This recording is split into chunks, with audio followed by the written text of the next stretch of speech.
Lys is a bustling port town with narrow, winding streets, colorful markets, bridges over the water, and a tall lighthouse shining against the sunset, where secrets and adventures lurk in every shadow.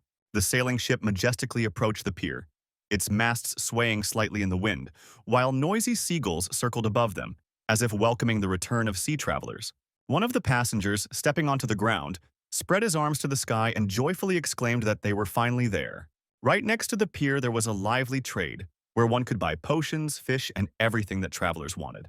The two young men, Raymond and Walker, hugged each other and joyfully headed towards the city.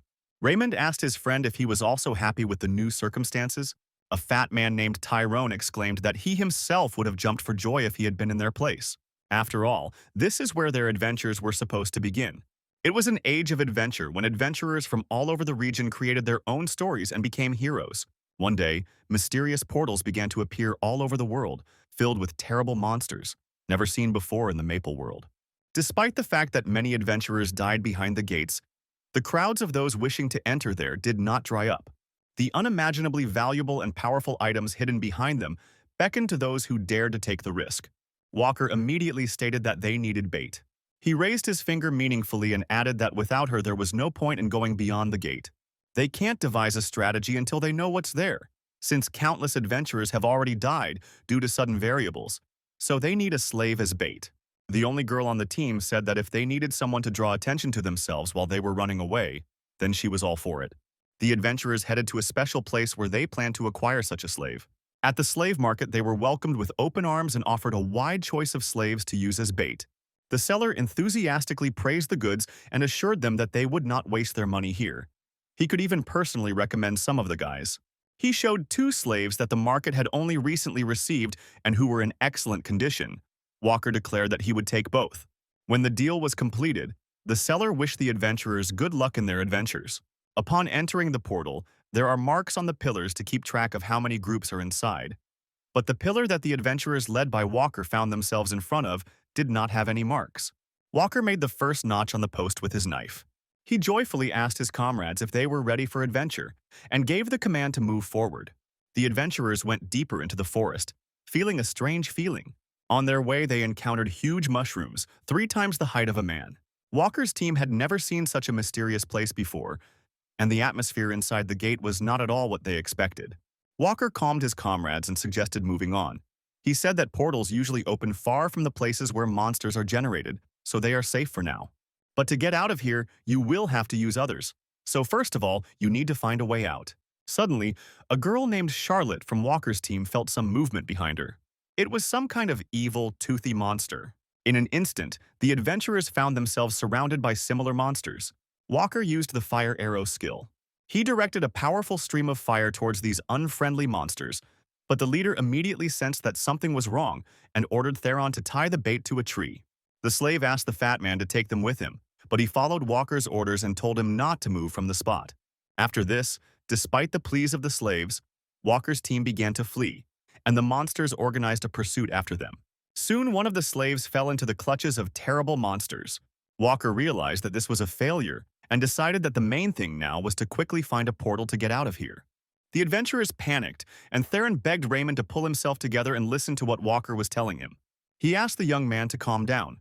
If it didn't work now, they could always try again. So he shouldn't give up. They needed to focus on the present. Theron called for getting out of here alive. Suddenly, a monster attacked Theron from the bushes, and Walker did not even have time to warn him about the attack. In front of Raymond and Walker, Theron died. Walker tried to kill the monster with fire magic, but a huge, long tongue shot out of the monster's mouth and grabbed Walker by the neck. The monster pulled the man into its mouth. Raymond saw their leader, spraying blood, disappear into the monster's mouth.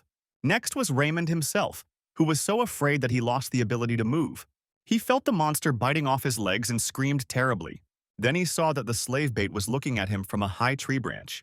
Raymond raised his bloody hand and asked him to help him. He exclaimed that all of his crew had perished and only he and the slave remained. Raymond assured the slave that he would not be able to get out of here alone, and that it would be easier with him and him. The man looked at the bleeding adventurer with indifference. Raymond was furious at this and ordered the slave not to look at him, but to save him. A man armed with a staff jumped down from the tree and said a few words to Raymond. Watching the adventurer's body disappear into the monster's mouth, the man said that it was too late to think about help. Raymond only managed to call the slave a bad word. He told the slave with tears in his eyes that he would not be able to get out of here and would be the next victim. Now the monster and the bait slave stood before each other. The monster's mouth opened, revealing a nasty long tongue and powerful teeth. The slave waved his weapon and shouted that he would not die. He was ready to fight. And besides, his death did not happen here. He stood on the edge of the cliff and looked into the distance. The monster was rapidly approaching. It was the Dragon King. It was a special kind of dragon, a horntail. Eventually, the centaur's nest fell. They had nothing left to rely on. The Knights of Cygnus, the Resistance, the Crusaders, the Adventurers, and even those 6 heroes who were once called the Ray of Hope would no longer help. They are all dead. The only remaining adventurer stood on the edge of the cliff and looked into the distance. His name was ELPAM. Seeing the huge mouth of the Dragon King in front of him, El called his comrades into battle. This was their last adventure. The branches of the trees crackled in the furious fire. The whole sky was covered with smoke. The battle was very serious. His bloodied comrades lay on the battlefield. ELPAM knelt before the monster's dead head. The young man thought that this was the end. In the sky he saw a dragon with one head cut off. The dragon regenerated its severed head. ELPAM realized that it was all in vain. The beast could not be killed. The young man thought that his end had come.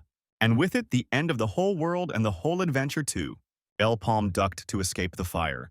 He couldn't believe that everything would end so simply. His comrade Philip died. Jaden died in his arms. Elisis, who accepted death with a smile on her lips, all of them sacrificed themselves. ELPAM straightened up and looked up at the sky. He shouted to the horntail soaring in the air that he did not agree with this arrangement, and everything could not end like this. A fiery magic ball appeared in his palm. El decided to do it no matter what, and the fiery arrow shot towards the dragon. The monster's huge mouth took the entire magical blow. The sky turned into a bright, dazzling dome. ELPAM thought wistfully about why it had to end this way. If only he had been stronger, things could have gone differently. If only he had another chance. ELPAM opened his eyes and saw that he was being ordered to rise. He sat against a cold stone wall and his hands were shackled. A guard towered over him and told the young man that his tricks wouldn't work here. ELPAM was surprised to realize that he was alive and that buyers had come for him, wanting to take him with them to the dungeon as a bait slave. Slaves were chosen here as ordinary goods. They were priced and bargained with the merchant. This was a slave market. ELPAM always thought that slave markets were long gone. But no matter how you look at it, this place was a slave trade site. The bald overseer told El that for a simple slave, he was clinging to life too tightly. The young man realized that this was the same slave trader who had controlled him 6 years ago when he was a slave. ELPAM realized that he had traveled back in time. The tormentor's fist was aimed at his face, and that day ELPAM returned to the starting point of the whole story. At first he thought he was dreaming, but it was all too real. El had no other explanation. Very real buyers were walking past his cage and carefully choosing a slave to use as bait. A blond man named Walker, having yielded to the merchant's persuasion, took El and his cellmate into his team of adventurers. ELPAM was even glad about it because he got another chance. El had a fire arrow rod and it was a pretty good skill. This was ideal for his level, but it was still not enough. An adventurer should have more than just weapons. Otherwise, it's not worth going into the dungeon. ELPAM also knew that there are people who hide valuables in their shoes. In the boot of the deceased adventurer, ELPAM found a ring of telekinesis. The young man saw the glowing eyes of the monsters, realizing that they had come for the smell of blood. They attacked El. With the help of fire arrow magic, he managed to defeat several monsters. One of the monsters tried to use its long tongue to attack. However, ELPAM managed to fight it off with his staff, which broke from the blow. Things took a serious turn. ELPAM used fire arrow magic again. Then he decided to try the magic of the found ring. With its help, he managed to create a magical barrier around himself. Then, using his fire skill, he dealt with all the monsters, realizing that he was still not strong enough. But it didn't matter, since the fire arrow didn't activate anymore. Could it be that because the staff was slightly broken, El reloaded? It was all in vain, and the young man had no choice but to recharge the staff again. He kicked the closest opponent and retreated. Finally, the staff became combat-ready again. ELPAM was ready to fight monsters again. His fiery arrow continued to mow down the ranks of monsters. The power of the magic ring also helped him in battle. Finally, ELPAM lowered his staff and looked wearily at the corpses of his opponents. There were a large number of them lying around, and then the young man heard a voice. It was the wounded man who lay behind him who spoke. and the adventurer was surprised by the slave's unusual ability to lure. It was Charlotte who miraculously survived. She asked the young man who he was, since he could wield a spear and magic so skillfully. Then the girl asked him where he got this staff and the circle on his wrist, how he awakened it, being only a slave. Charlotte, suddenly realizing, asked Elle in a hoarse voice if he had really planned all of this in advance. ELPAM told the girl that she was wrong. Nothing could change, because even if they survived, he would still kill them. Elle told Charlotte, who winced in pain, that he despised people like her. He hates those who make bait out of people. The guild workers looked with bewilderment at the man walking towards their establishment. This simply could not be. The bait slave returned alone from his journey into the dungeon. ELPAM thought decisively that the dice had been cast, and he needed to hurry so as not to repeat the previous outcome of events. He approached the building of the trade union and stopped in front of the entrance. First, it was necessary to free oneself from the title of slave and find out one's grades.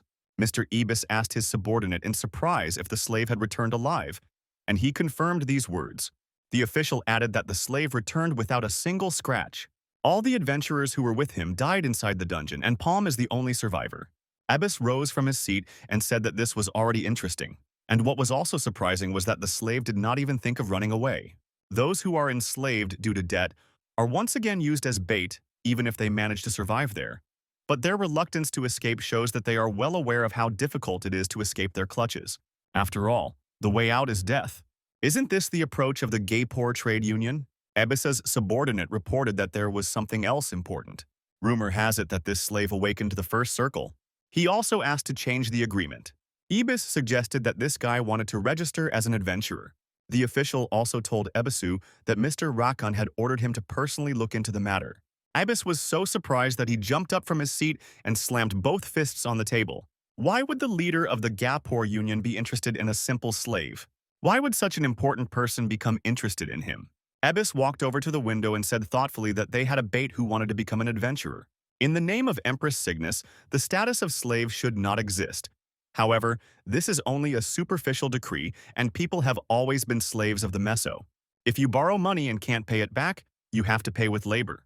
This simple concept created slaves in the Maple world.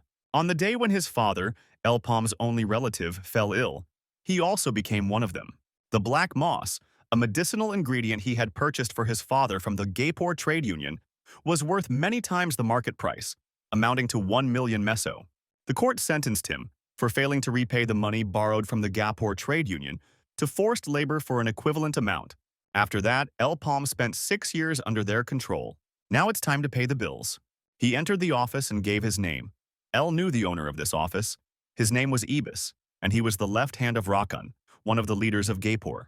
Ibis said he was aware of his history and his desire to change the agreement. He promised El Palma to upgrade him to the rank of F-class adventurers. El thanked Ibis and thought that he somehow quickly agreed to his demands. It would be interesting to know if this was a conscious choice. But El Palm was no longer going to dance to the tune and said that he demanded an E-class. Ibis replied that he didn't even have a ranking in the Adventurers Association, and El said that he had passed through the gate hundreds of times as a slave over the course of 3 years. Ibis objected and reminded him that this was a baiting experience, not a monster hunt, to which El Palm asked him since when did monster hunting become an adventurer's virtue. The first adventurers became famous for one reason: survival. The advantage of an adventurer to return alive from a mission. Ibis agreed that the surviving adventurer's information was often more useful than his skills. Surviving as bait for 3 years is definitely not something that everyone can do. But as a simple slave, he had only been in low-level portals. So does El really think that his pathetic survivability will work in more difficult gates? He obviously thinks their entire alliance is idiots if he thinks they're offering a risky contract to just anyone. Ibis thought that the kid had too high an opinion of himself, and people like that die quickly. Ibis added that there is a place on the pillar of which there are already 12 marks, but only 5 people can enter. About 12 groups have already died there. He challenged El Palm to prove his worth. Ibis showed the contract form and promised to fulfill El's request after that. After some time, El Palm was already getting acquainted with his group, with which he was to go beyond the gate. One of the adventurers extended his hand and said that his name was Shev, and that he was the tank of the group, and that Mr. Ibis told them that El was formerly a decoy slave. He pointed to his comrades and said that the guys and he didn't care about it. Shev asked El if it was true that he had fire magic. Comrade Sheva asked El Is there a rule for elementalist mages? They say they can only use their innate attribute? Shev added that apparently any objects of other elements are useless to them. Shev then called for an end to the chatter and announced the objective of the mission, which involved hunting monsters and finding items left behind by groups that had died earlier. They had to return the recovered items to the Union, and they were obliged to pay them 3,000 miso for each item. Another adventurer with white hair named Tom said that this was some kind of ripoff. If they couldn't return them, they wouldn't make a profit. And if the items were used by First Circle people, they should be worth at least 7,000 miso, which wasn't even half the price. Shev asked him not to whine and urged everyone to prepare for the mission to earn some extra money. Shev added that in the dense forest, their mission would likely turn into a long battle, and so they needed to set up a base first. The adventurers chose a suitable tree with many branches that could serve as good cover and decided to build a base there. They suggested that Palm just take a rest, because creating bases is their specialty. Once the construction was completed, they split into two groups to search the area. Tom, Max, and Roa made up the first group. ELPAM and Shev were the second. The first was to check the eastern part of the forest, and the second, the western, agreed on signals and actions in case of danger. Shev, moving ahead of El, said that there were no objects here, not even traces of monsters. Maybe they took up position too early and it looks like they will have to go further into the forest tomorrow. He asked El how he was enjoying his first assignment as an adventurer, and El replied that he was nervous. Shev confided to the boy that he still got nervous when he entered the gate, even though it wasn't the first time. But despite this, he manages to be brave because he has good people around him, although he is a little embarrassed to say this, but his teammates are really cool guys. He also said that he was truly sorry to hear ELPAM's story. He can't even imagine how hard it was for him as a slave bait. Shev even invited El to join his squad permanently. When both groups met at the base, it turned out that the first group had also found nothing. Shev suggested to his comrades to stop talking about work during meals. It could wait until tomorrow, and El happily drank the water that his new comrades offered him. At night, everyone settled down for the night. After some time, adventurers led by Shev approached the place where ELPAM was resting. He lit a torch and asked the guy if he was sleeping. Tom laughed and asked the captain what was wrong with him. Since the boy was fast asleep, how could he answer him? Did he forget that they mixed it into his food and drink? That sleep grass can instantly knock out even a 100-kilogram mushman, and Ilya will be lucky if he doesn't die. By the way, his staff of fire arrows costs no less than 10,000 miso. Shev pulled out a large knife and said that it was time to get to work then. Shev's knife hit a log that was under the blanket. ELPAM was not there. Shev, in a rage, ordered his subordinates to find El, because he could not have gone far. Suddenly, the entire constructed base burst into flames and caught fire. The surprised adventurers watched the fire with fear. They couldn't even take their things. Apparently, ELPAM committed this arson. Suddenly, Max drew the captain's attention to an unknown creature that had appeared behind them. It was a huge monster made of thick liquid. The adventurers realized that ELPAM had made bait out of them. El, meanwhile, being in a hidden place, thought that they had acted stupidly, because if they wanted to deceive him, they should not have shown kindness in the first place. At the gates where more than 12 teams had already perished, where it would have been difficult for veterans, he was greeted so warmly, it was immediately obvious that they were planning something. Meanwhile, the boss monster pursued the adventurers who were running away in panic. Captain Shev, when Max asked what it was, replied that it was a golden slug. Unable to be encountered in the Maple world, this rare boss only appears in the Red Gate. It is made entirely of acid, so melee fighters try to avoid it. It can also shoot acid. No one knew how to deal with this monster. Everyone asked this question to the captain, who ordered to quickly get out of here while the acid arrow recharged for 1 minute. He wanted to regroup and look for a chance to destroy the core in the center of this monster's head. Tom, hearing that he also had a reload, decided to take advantage of this time and rushed at the boss. He said that his comrades could rely on him. Shev tried in vain to stop him. Everyone saw Tom get hit by an acid arrow fired by the boss, even though there were still more than 10 seconds left on the recharge. The adventurer died instantly. ELPAM saw it all happen very well. He knew that the golden slimes became stronger by consuming items, and so the boss's recharge time was reduced. This monster had abnormal speed and attack size, and now it was clear why the previous teams died. This creature had already surpassed its class. He is so strong that he can threaten people even in the Yellow Gate, which is 2 levels higher than the Red one, and it is unlikely that a first-round adventurer can defeat him. El was sure that there was not a single item left here, and the task seemed to have failed. He remembered the words of Ibis, who had offered him to prove his worth by visiting this gate. The monster, meanwhile, began to show interest in the survivors. ELPAM shot him with a fire arrow. However, the monster could resist magic and protect its core. El fired 4 more shots and then added a 5th. He prepared his ring and decided to prove to this boss that he was victorious. However, the monster fired a powerful blast of acid. ELPAM jumped down from the tree branch he was on and began to dodge the follow-up shots. He decided that he needed to hit 1 point without missing. An ordinary magician would not be able to do that. But he is an unusual magician. In his past life, one of his titles was the greatest telekinetic. El used his fire arrow skill again. He fired 4 shots in a row, and the boss responded with a blast of acid. So they waged a fiery and acidic duel.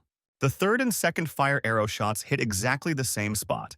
The monster dodged the 4th one and was quite fast for its huge size. It was all useless. This monster had amazing vitality. ELPAM saw where the core of this monster actually was. This was his main goal. He had 1 last shot left and he tried to get as close to the core as possible. ELPAM was already very close to the monster's core. El was ready to use the magic ring. In addition, his staff was loaded with a fire arrow, which the young man wanted to fire at the boss's vulnerable spot.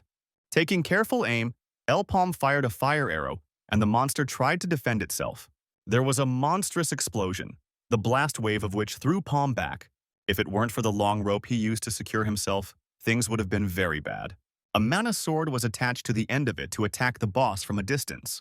ELPAM secured the other end of the rope to a tree trunk, thereby ensuring himself against trouble. Thus came the death of the golden slug. ELPAM headed towards the dead monster a few moments later. His target was the mana stone that had fallen from the golden slime. Finally, El picked it up and began to examine it with interest, holding it in his palm. This core contained truly gigantic energy. A pink aura covered Palm like a huge, impenetrable dome. ELPAM sat down at the table opposite Ibis and said that he was back. Ibis was forced to admit that ELPAM was worth something after all. He returned again alone. But what was unpleasant was that he did not have a single thing he had requested. The young man said that the guys Ibis had sent to him were newcomers and were trying to steal what he had come for. When they split up, the adventurers encountered the boss and apparently all died. When Ibis found out that it was a golden slug, he realized that all the items were lost and everything was gone. It was very bad. All the things borrowed from the Union were now destroyed, and it could not be ignored. Even ELPAM's survival was a problem. Portals have a few general rules. Firstly, a limited number of participants.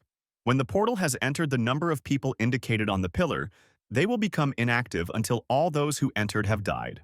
Secondly, the entry restriction depends on the difficulty of the gate and the level of the circle. The color of the gate indicates its difficulty, from red to purple. Thirdly, adventurers only have 1 chance to clear it. This is one of the biggest obstacles to capturing the gate, because if you survive and get out of there, it will be permanently closed, so there will be no other chance until those inside die. Ibis decided that those gates had already burned out. The golden slug would have caused problems even for the first-round adventurers, which meant that ELPAM was the only one who managed to get out alive, and it turns out that since the slug had swallowed everything, it was impossible to deliver anything. Since the items no longer exist, the task has failed. ELPAM looked into Ibis's single eye and declared that he had not said everything yet. El showed 2 circles on his wrist and said that he forgot to mention that he ate a golden slug.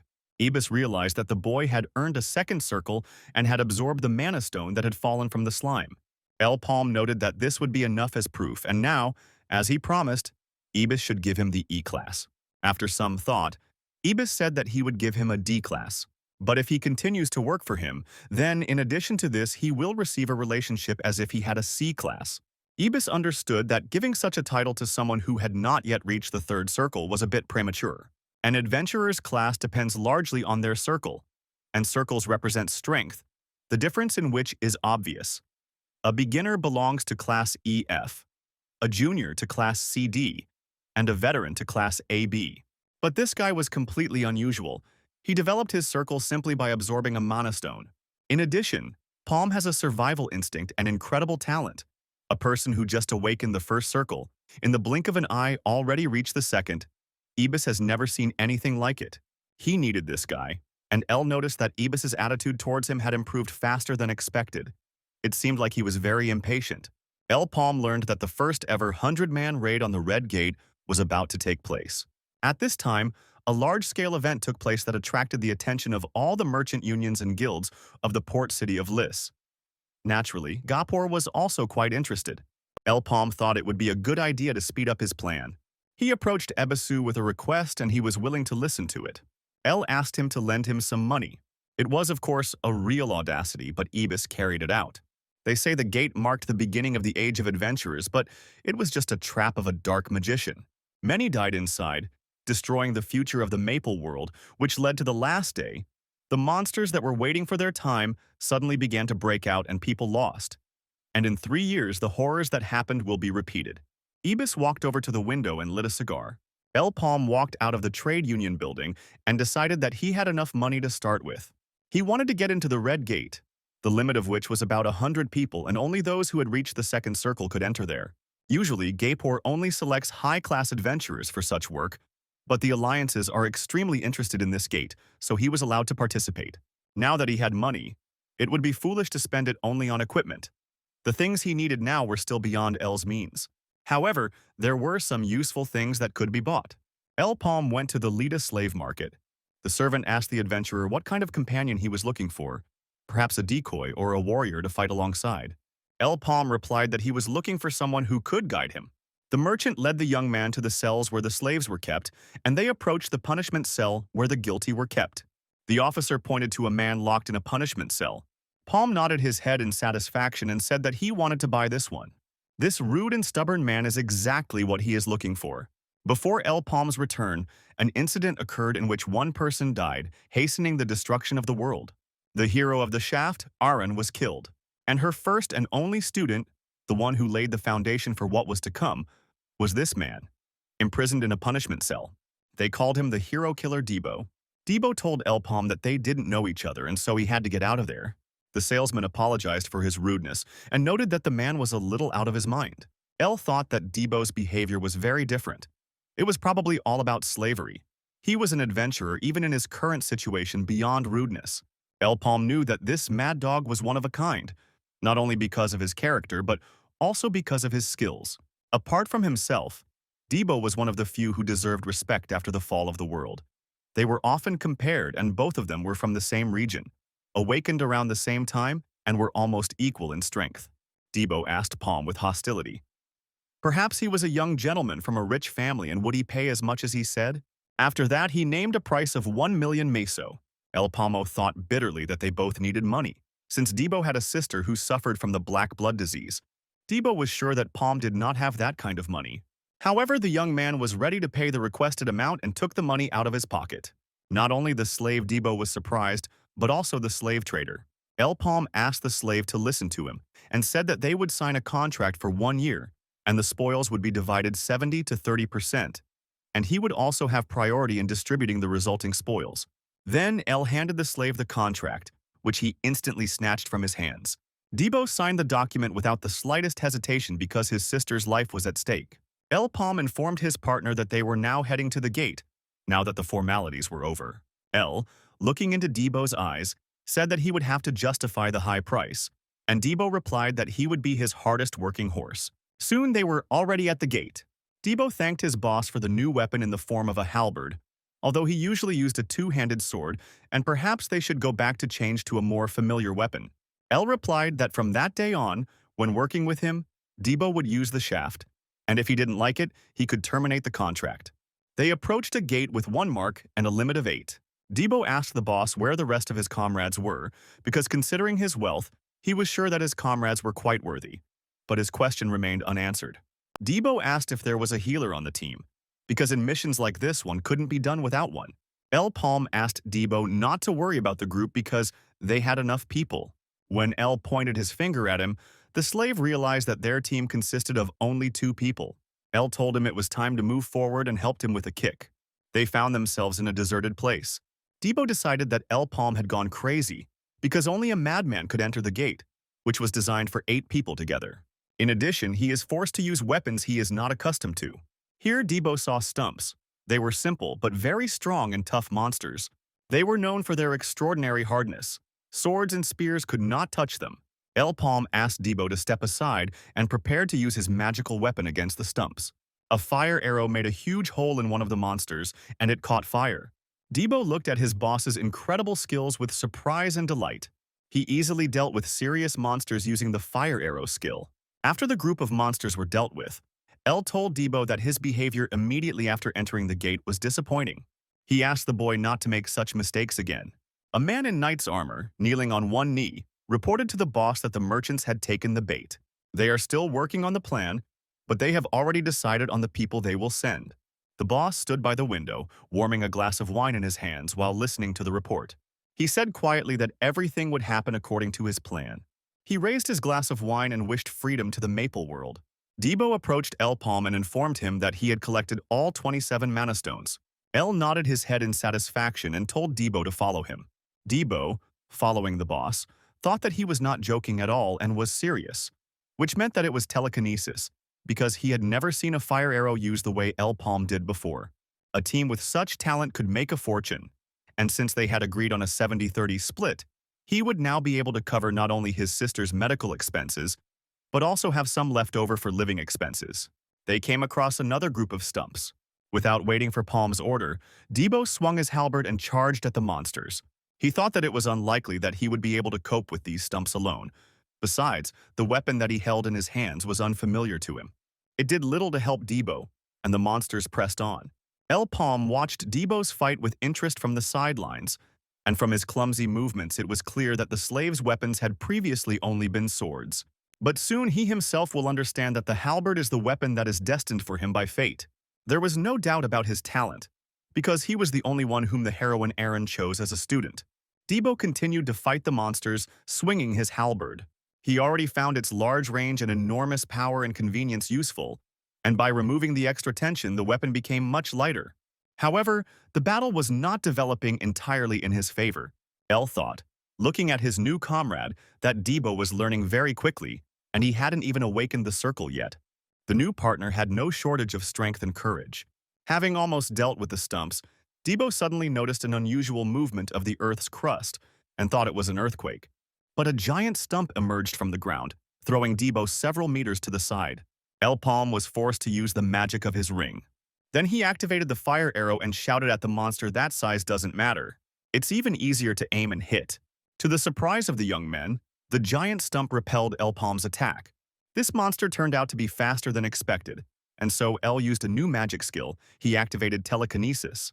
El Palm fired one shot first, but the giant tree stump blocked this magic as well, and El and Debo ran away. El suddenly realized that it wasn't that his attack wasn't working. Otherwise, the stump wouldn't have blocked it. The problem was in the branches. The young man had to resort to the services of his magic ring.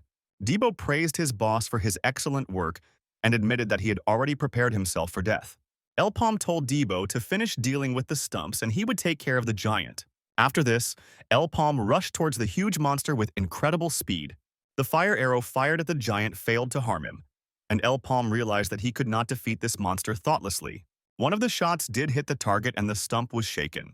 El noticed that the branches were moving faster than expected, and so he was unable to dodge or strike using telekinesis. But now, thanks to the second circle, he could cast two spells at once. Debo saw with surprise and delight that ELPAM had hidden one fire arrow behind another. And no matter how fast the huge stump was, it was impossible to repel a series of attacks.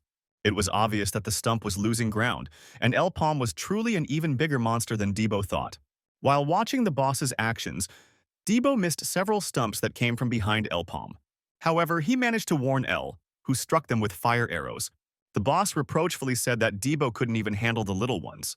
After this, Debo deftly jumped onto one of the branches of a giant stump, which suddenly attacked the boss. He reached his weak spot and attacked with his halberd. He then turned to Palm and said that he should apologize, since he had just saved him after all. El was forced to agree that Debo was finally becoming useful. Now it's time for the final attack. The adventurers rushed to attack the giant. ELPAM's fire arrow, enhanced by the second spell, hit the target accurately. Debo also attacked the hated stump monster. El noticed that the monster was attacking from two sides at once. He yelled at Debo that he would take the right flank, and he had to take the left. The monster's branches were quite strong. The young people had a hard time. Debo, finding himself high up, noticed where the core of this monster was located, but his attacks became more and more serious. and it became difficult for the adventurers to defend themselves.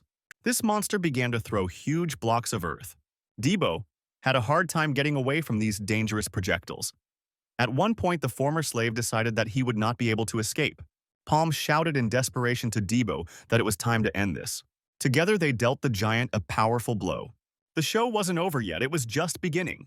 ELPAM used all his magical abilities. Debo swung his halberd and found himself on the very top of a huge stump. He told the monster it was time for dessert. Debo jumped down and found himself right in front of the monster. He saw a bright rotating glow inside the stump. Then a fire of incredible power engulfed this giant. Debo crouched down exhausted, and ELPAM praised him for a job well done. Debo thanked him and looked with pleasure at the monster blazing with bright fire. The night was cheerful over the city, and a full moon rose in the sky. The girl sat alone at the table in front of a plate of food. She quietly said that she needed to eat and quickly go to bed, because it was already late. The girl prayed and thanked God for the food. Just at that moment, there was a knock on the door of the room. She rose from her seat and, opening the front door, saw her brother Debo on the threshold. He looked at the girl tenderly and said that he was finally home. The brother and sister hugged each other tightly.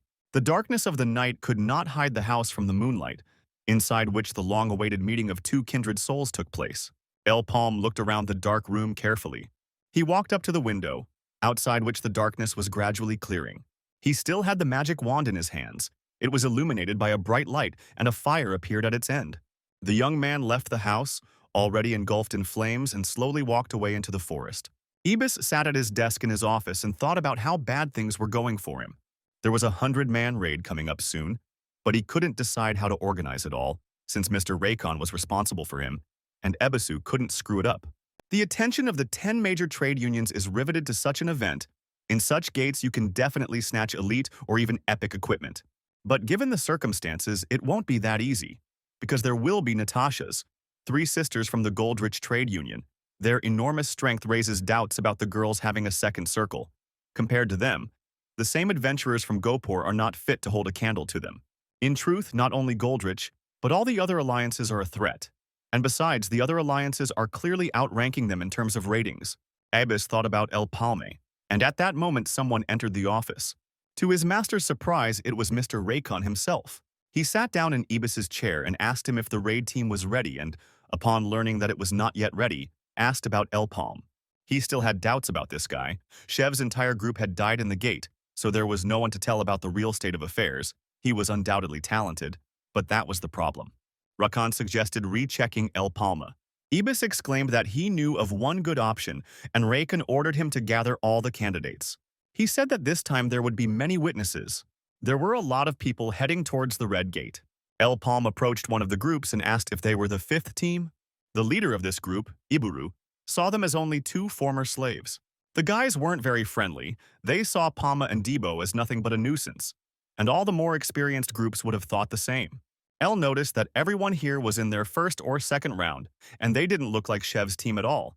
Apparently, these were real pros who didn't need bait. All the candidates gathered in a forest clearing. Ibis, in a short speech, stated that they would all be tested, and those who proved themselves would be rewarded. He wished the adventurers to try their luck at the 40-man gate. The leader of the 5th group exclaimed in surprise, "Is this really a gate for 40 participants?" Ibis informed them that they would receive special treatment, and ELPAM understood what the man had in mind. The candidates were sent to the Red Gate of 40 people. They immediately found themselves in the forest. The leader of the 5th group said that they only work together when hunting the boss. The adventurers split up and agreed to meet after a special signal. They agreed to destroy everyone in their path. Adventurer. Dolan noticed a strange monster, but there was only one. Dolan concentrated a charge of energy into his magical staff. Then he shot at the monster. The adventurers wanted to collect the mana stones and move on, but were surprised to see that the monster was still alive. Dolan couldn't believe he was so strong that his magic didn't work. But then the entire group of adventurers was instantly surrounded by similar-looking monsters. The situation was critical, and they took up a circular defense. With great difficulty, they were able to defeat this group of monsters. These monsters were much stronger than everyone had expected. Now it was time to decide what to do next. Dolan said that they could forget about winning on kills because, at this rate, they would soon run out of steam. Then he suggested leaving the alliance and fighting the boss alone. El knew that most people would come to this conclusion. Debo caught his breath and said that these monsters were definitely very strong, and El was just chatting and not trying to help him. To which Palm replied that there were only 3 of these monsters. ELPAM advised his comrade to hurry because they didn't have any time at all. They had to kill the boss here and destroy all the mobs. Debo reminded El that he seemed to want to catch the boss, to which he replied that everyone thought so, and they would cut everyone down in a row. They will be judged not only on killing the boss but also on their mob hunting skills. They will also not be the only ones who want to kill him, which will make the task more difficult. Who knows what their opponents will be up to? They usually follow the rules, but there are exceptions. El noticed that he sensed danger in this gate. Mr. Dolan was asked to draw attention to one thing. This was the way out, and he said he wasn't going to look for them now, but he needed to leave marks along the way. Avant laughed, and Dolan told him to shut up. Avant continued to laugh, and Dolan irritably told him that he might attract monsters. Only now did Dolan realize that poison had been released on his comrades. It was a huge monster, and he needed to get out of here as quickly as possible. Dolan started to run. The monster pursued him, and Dolan saw its wide-open mouth with 2 rows of sharp teeth. The adventurer realized that he couldn't escape. Meanwhile, ELPAM and Debo were moving in their direction, and the former slave thought about how his boss hadn't fought even once all day. At this time, a signal fire lit up high in the sky. They knew that a signal could be sent if someone found the boss, but it still took them by surprise. They arrived at the assembly point and noticed that one team was missing. The leader of the 5th group said that he wanted to keep his word. He was reminded that Dolna's command was not yet available, but he said that there was no point in waiting. They found the boss, and along with him, the destroyed Dolan team. The boss turned out to be a crazy poisonous mushroom. Everyone realized that no one was ready to fight this monster. Everyone also came to the conclusion that it was better to abandon this hunt and move towards the exit.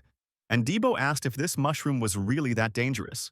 ELPAM knew that such a boss was the worst option for their levels. The spores won't let you get close to this mushroom, and you can't take it with numbers either. To win, you'll need to use long-range attacks, but half measures won't do. The boss is quite strong and fast. The leader of the 5th team reported that, unfortunately for them, the mushroom was blocking their way to the exit, and they would not be able to avoid meeting it. Debo boastfully exclaimed that he would not be scared by this boss. For him, only one invisible fire arrow would be enough, and ELPAM told his comrade to shut up. He said that they would all die here without any further plan. His fire arrows won't even scratch the monster. Even the regular monsters here are pretty tough, and the boss is even tougher. The leader of Ibaru called El Captain obvious. And what else could one expect from a slave? ELPAM showed 5 fingers of his hand and declared that this was 50,000 mesos. 50,000 from each, there are 30 of them here, so only 1.5 million needs to be paid. If they all agree to pay, then he and Debo are willing to act as bait.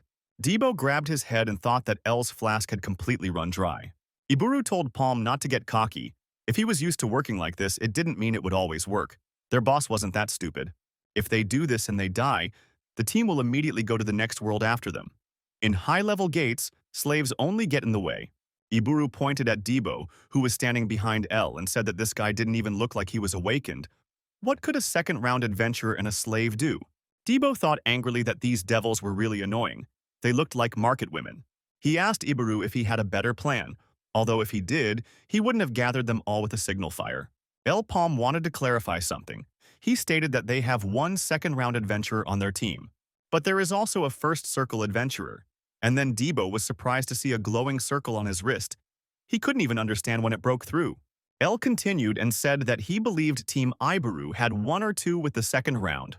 ELPAM was about to leave when he was stopped. An adventurer named Joubert said that if he really wanted to be bait, she was ready to pay, but they did not have such a large sum on them. El didn't see a problem with that and agreed to accept payment after everyone got out of here. And if everyone stayed here, then it would be even better for them. ELPAM stressed that everyone would have to agree. He gave the adventurers time to think. The poisonous mushroom monster was indeed near the exit. It would be difficult to pass by him unnoticed. ELPAM warned Debo that they should leave immediately if the mushroom noticed them. The young people noticed that he was approaching very quickly. As they retreated, they noticed the razor-sharp teeth and clawed paws of this strange monster. The adventurers immediately activated the gate while the decoys were still alive. The exit became free. The adventurers did not linger and quickly left this dangerous place. And the mushroom monster's pursuit of the 2 baits continued. Smaller mushrooms rushed towards the young adventurers, and Debo began to destroy them with his halberd. He used an explosive strike, destroying several monsters at once. At this moment, the boss's mouth opened behind him, ready to swallow Debo. L used a fire arrow, which saved Debo from death. The second shot was even more successful and hit the mushroom monster right in the head. However, this creature was very fast, and it did not stop pursuing Debo and L. They both found themselves on the edge of a high cliff and decided to jump down. While in flight, Debo showed the monster the middle finger, and ELPAM used his magic skill again, shooting at the giant mushroom. They fell into a river flowing between two hills. Debo crawled out onto the shore and cursed this monster mushroom like crazy. Because of it, he almost died. He was on all fours, trying to catch his breath, ELPAM standing next to him. L wrung out his wet clothes and told his comrade that they needed to prepare better for the hunt. Debo couldn't believe that L was still serious about killing this monster. However, ELPAM confirmed his decision to organize a hunt for this boss. He was surprised by his comrade's reaction, because they had come here to destroy him, and if he left the gates now, they would close forever. Debo had a different opinion and believed that the best solution would be to get out of here. How can you kill this monster if even a fire arrow couldn't handle it? L calmly said that the situation had changed, and since the competitors had withdrawn, then their job was in the bag.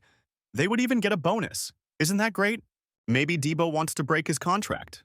Debo didn't want to do it, but said that L should still pay him more.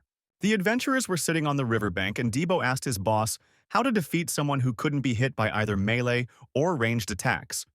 Why risk their lives in vain? And anyway, will they be able to defeat him? At this time, the organizers of this mission saw adventurers coming out of the gate and thought that it was too fast for their level. Abyss asked Joubert how it went, and the girl replied that they had failed the task. Dolan's team is wiped out and ELPAM is still inside, and they only managed to get out because his group became bait. Joubert admitted that they would never be able to deal with that boss on their own. Abyss indignantly asked the girl if they had done nothing and simply ran away.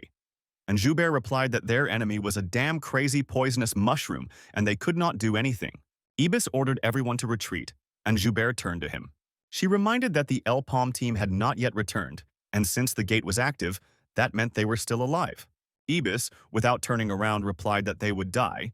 It was only a matter of time, because she herself said that the boss there was a crazy poisonous mushroom.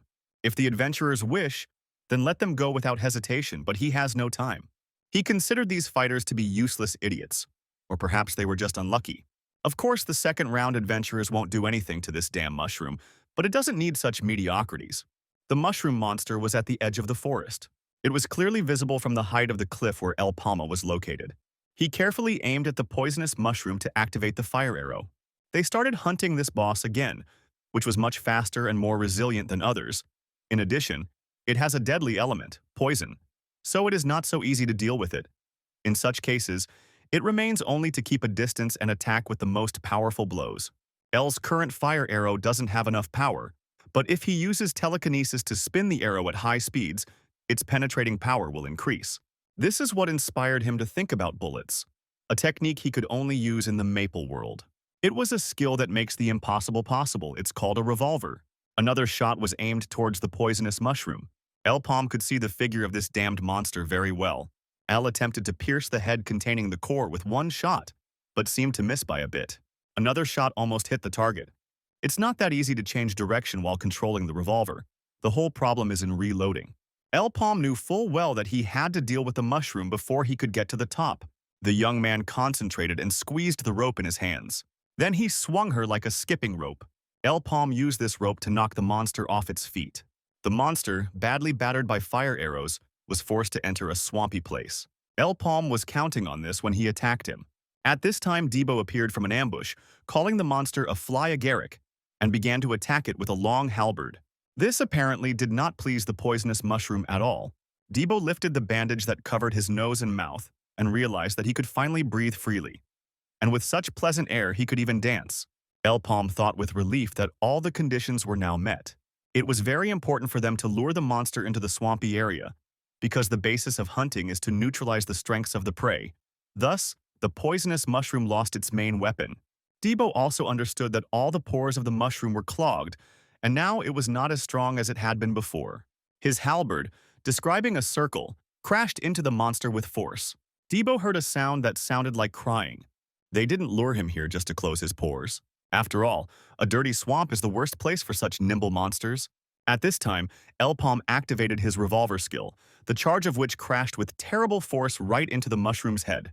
Debo decided that the monster was dead, but he was surprisingly resilient, and L shouted at Debo to aim for the core, which should be in the head. Debo's halberd, tied to a rope, rushed straight at the head of the poisonous mushroom. The monster received significant damage. However, Debo lost his weapon, which was taken over by the mushroom. ELPAM called upon his magic ring for help. Debo's position was threatening, the mushroom looming over the former slave with its power. Debo fought back with his legs with all his might. He managed to retreat and climb onto the trunk of a fallen tree. The halberd was back in his hands, and with great effort he managed to get the weapon back. However, the monster was approaching him, stretching out its clawed paws. ELPAM concentrated all the energy of the ring and directed it straight at the monster's head. Debo added a blow with his halberd. The head of the poisonous mushroom separated from the body. She landed in the swamp with a nasty sound, but the monster continued to move. Debo thanked L for his help, but he was immediately attacked by a headless mushroom. This creature continued to live. ELPAM couldn't understand what was happening, because he saw with his own eyes how Debo cut off his head. There was something wrong here. L looked closely at the figure of this amazing monster. He stubbornly climbed the almost critical cliff to get to L. He only had one fire arrow left, but there was no point in shooting at random. Debo began to lose patience. This monster was already getting on his nerves. He used an explosive strike in an attempt to finish off the mushroom. Debo understood perfectly well the danger that threatened L.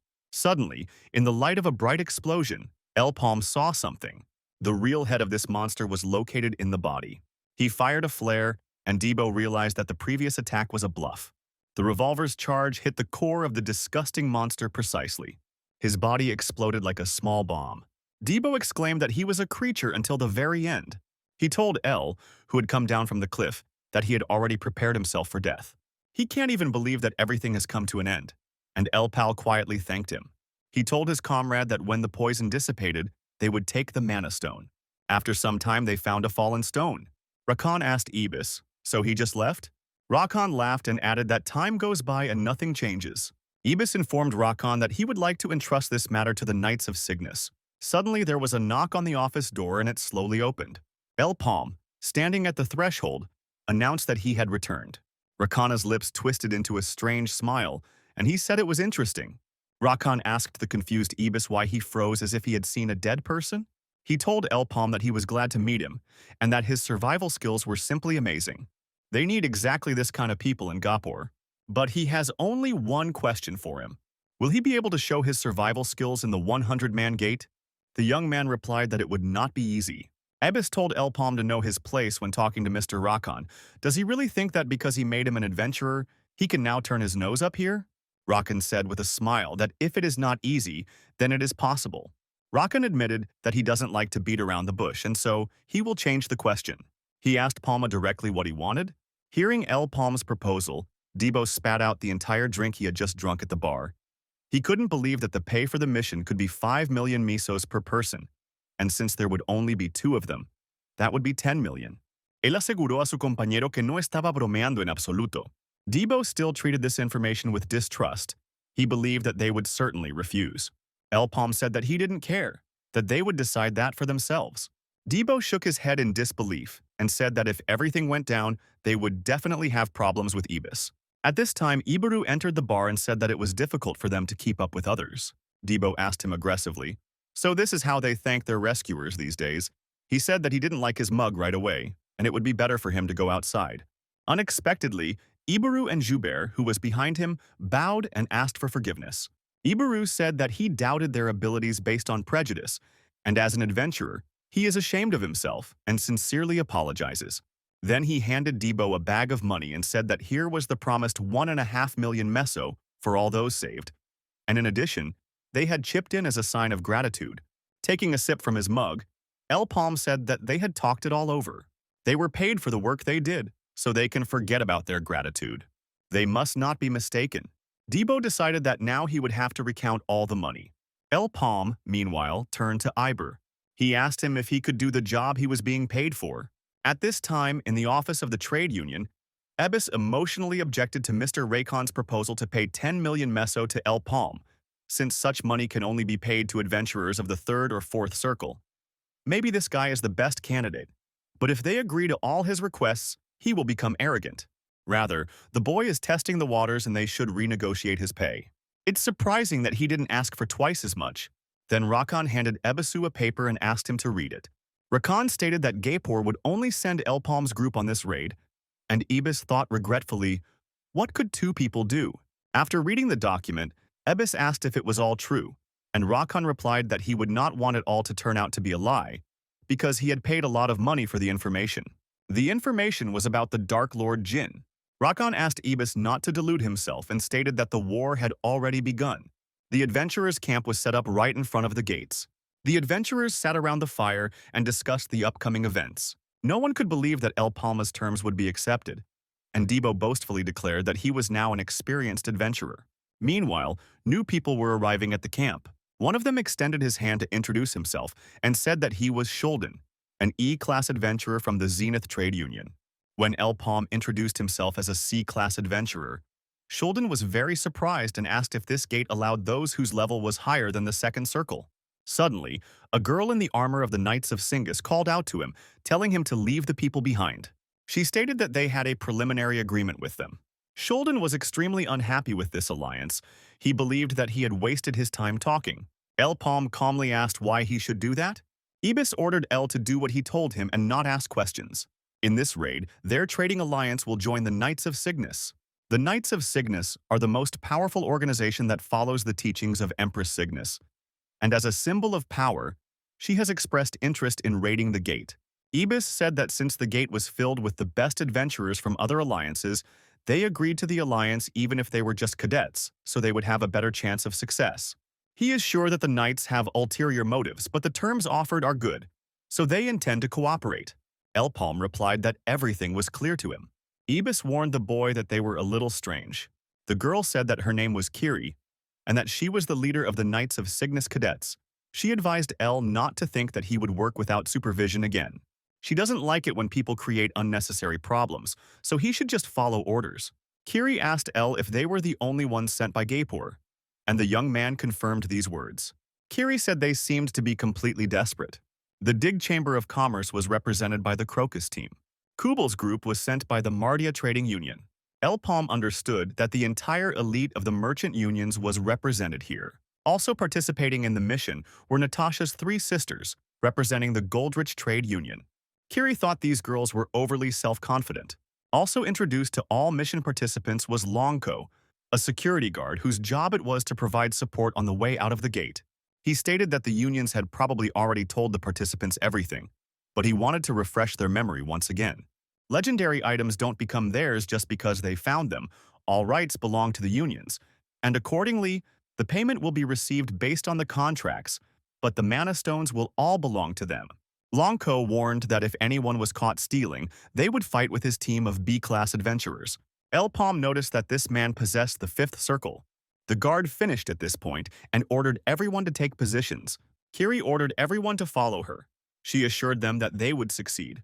Debo couldn't believe that they would actually have to work with this girl. El Palm, meanwhile, was completely serious. He had put in a lot of effort to get here. He had never passed through these gates, but failure was unacceptable.